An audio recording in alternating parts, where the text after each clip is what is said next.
Then, in 2007, while driving with a girlfriend, Nate was seriously injured in a car wreck.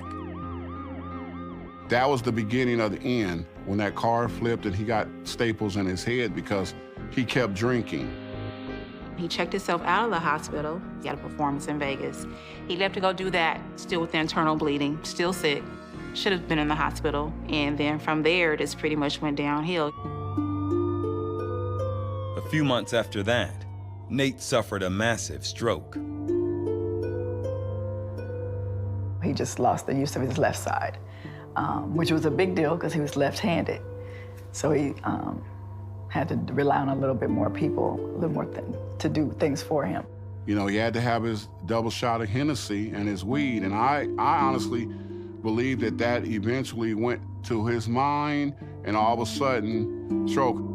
Me and my wife went to go visit him, and my wife had said something to him. She was like, "I thought you said you broke up with her."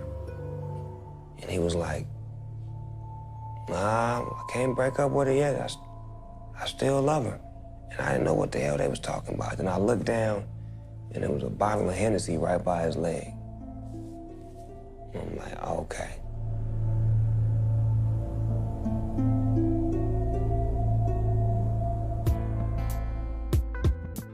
Nate gradually got back on his feet, then surprised everyone by forming a gospel choir called In Nate Praise.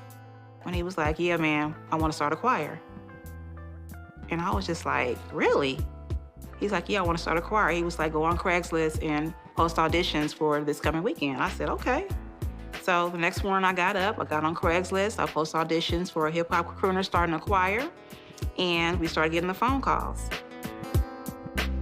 I auditioned and I got in the group. Then it turned into him kind of really mentoring me and supporting me and uplifting me. In Nate Praise, then he was giving something for my mother and father to listen to. They would listen to that. That's what was bringing him back over here on the side of where we was raised at. He had me and some of my family members come over and to the studio where he had them and help them out with some songs that he wanted to sing. He loved his mother like he wouldn't believe and felt that he needed to make a commitment in the art form that she could listen to, that she could appreciate. And that was his way of saying, "Mom, I'm your boy, and that part of me still exists, and I want to express it in my art." Nate Dogg was living a kind of triple life, struggling to recover from a stroke, leading a gospel choir, and still living the high life of a rap star.